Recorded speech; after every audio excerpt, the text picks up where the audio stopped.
आज के दौर में खुद को गंदे विचारों से बचाना बहुत बड़ी बात है। चारों तरफ सोशल मीडिया के कारण अश्लील और गंदे विचारों की भरमार पड़ी है। इन विचारों का शिकार हर कोई होता है और हमारा अवचेतन मन ऐसे विचारों को तुरंत ग्रहण कर लेता है। क्या अपने दिमाग को इस अश्लील विचारों से बचाया जा सकता है? इस सवाल का जवाब पाने के लिए आपको एक कहानी सुनाते हैं। तो चलिए कहानी को शुरू करते हैं। बहुत समय पुरानी बात है। स्वर्ग के राजा देवराज इंद्र ने एक बार 3 महर्षियों को अपने धाम में आमंत्रित किया। इनके बारे में कहा जाता था कि यह ऐसे महान संत थे जो तमाम मन के भ्रमों से पूरी तरह मुक्त थे, क्योंकि उन्हें लगा कि यह तपस्वी संत यदि पूर्ण सिद्ध हो गए तो उनका सिंहासन जाना तय है।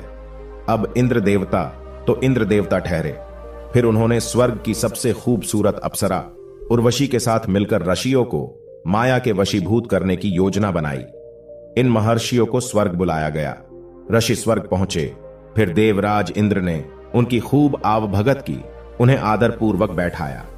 फिर इंद्र की सभा में अप्सराओं का नृत्य प्रारंभ हुआ।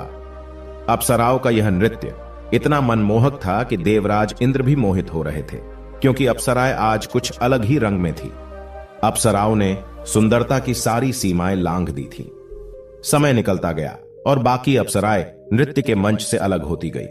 अब मंच पर सिर्फ और सिर्फ उर्वशी ही नाच रही थी। उर्वशी ने अपने सौंदर्य का जाल फैलाना शुरू किया। वह एक एक करके अपने वस्त्र निकालती जा रही थी। तभी एक अर्षि विचलित होकर बोले, कृपया यह सब बंद कर दें, यह अश्लीलता है। दूसरे ऋषि ने कहा, आप यह क्या कर रहे हैं? नृत्य बंद नहीं होगा। उर्वशी जो कर रही है उसे करने दे। आपको यदि कोई समस्या है तो आप अपनी आंखें बंद कर लें। फिर उस ऋषि ने आंखें बंद कर ली, लेकिन बंद आंखों में भी उन्हें उर्वशी ही उर्वशी दिखाई दे रही थी। जो उर्वशी उन्हें बंद आंखों से दिखाई दे रही थी वो और ज्यादा खूबसूरत थी। इस उर्वशी के तन पर एक भी कपड़ा दिखाई नहीं देता था। ऋषि बहुत दुविधा में फंसे। उन्होंने सोचा कि यह क्या हो रहा है? बंद आंखों से दिखने वाली उर्वशी तो निर्वस्त्र है। इससे कम सुंदरता तो बाहर वाली उर्वशी है। इधर बाहर वाली उर्वशी भी सारी सीमाएं लांघ रही थी। उर्वशी ने अब अपने प्रदर्शन की पराकाष्ठा प्रदर्शित की। अब उसके बदन पर एक भी वस्त्र नहीं रहा। इससे दूसरे ऋषि भी विचलित हो गए और कहने लगे, यह तो पराकाष्ठा है, मैं इसे सहन नहीं कर सकता, यह सब बंद किया जाए। तब तीसरे ऋषि बोले, यदि आपको ज्यादा समस्या है तो आप अपनी आंखें बंद कर लीजिए, लेकिन यह नृत्य बंद नहीं होगा। दूसरे ऋषि ने भी आंखें बंद कर ली, लेकिन बंद आंखों से उन्हें उर्वशी का वो रूप दिखाई दिया जो जीती जागती उर्वशी से ज्यादा सुंदर थी। बाहर वाली के तन पर कुछ कपड़े तो थे। दूसरे ऋषि बहुत विचलित हुए। इधर तीसरे ऋषि उर्वशी का नृत्य ध्यानपूर्वक से देख रहे थे। पिता के वीर्य और माता के गर्भ के बिना जन्मी पौराणिक पात्रों की उर्वशी ने अब सारी सीमाएं लांघ दी और अब उसके तन पर कोई कपड़ा नहीं था।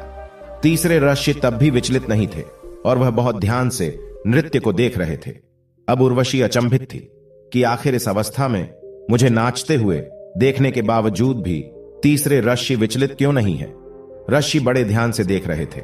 उनके मन में ख्याल था कि शायद और कुछ भी होगा जो उर्वशी उतारेगी। शायद उर्वशी अपनी चमड़ी उतारेगी। मैं देखूं तो सही, आखिर इस चमड़ी के अंदर और क्या है? उर्वशी के पास अब उतारने के लिए कुछ भी नहीं था। वह हैरत में थी कि इस अवस्था में भी वह ऋषि को विचलित नहीं कर पाई कि दुनिया में पहला ऐसा व्यक्ति देखा जो इस अवस्था में देखकर भी शांत और सहज है। वह ऋषि के सामने नतमस्तक हो गई। गंदगी दृश्य में नहीं होती है, बल्कि हमारी आंखों के पीछे मौजूद हमारी अंतर्दृष्टि में होती है। आंखें बंद करके हम अपने अंदर की गंदगी को साफ नहीं कर सकते हैं। जितना हम अपनी आंखें बंद करेंगे उतनी ही हमारी अंदर की गंदगी हमें परेशान करेगी। आप अपने आप को शुद्ध सात्विक कहते हैं, लेकिन बाहर का दृश्य देखकर आपके अवचेतन मन को सांप सूंघ जाता है। खुद को सकारात्मक कहते हैं, लेकिन बाहर की नकारात्मकता आपको हिला देती है। यकीन मानिए, यदि आपको बाहर की नकारात्मकता, अश्लीलता से असहजता होती है, जिसका कारण है आपके अंदर की गंदगी, जब तक आप अपने अंदर की नकारात्मकता को बाहर नहीं निकालेंगे, तब तक आपको बाहर के दृश्य विचलित करते रहेंगे। तामसिकता शरीर में नहीं, बल्कि उस शरीर को देखने की दृष्टि में है जो काम, वासना और अश्लीलता, तामसिकता दृश्य में नहीं, उस दृश्य के पीछे खड़े हो जाने वाले भावों में है। इसलिए अपने चश्मे को बदलिए, दृश्य अपने आप ही बदल जाएंगे। अपनी दृष्टि को बदलिए, एक भी अश्लील विचार नजर नहीं आएगा। ठीक उस तीसरे ऋषि के लिए सब कुछ सत्य था, इसलिए वह विचलित नहीं हुए। जो डगमगा गए वह ऋषि अब भी इस विशाल संसार में भटक रहे हैं। दोस्तों, आपको यह कहानी कैसी लगी हमें नीचे कमेंट बॉक्स में कमेंट करके जरूर बताएं। सुनते रहिए। धन्यवाद।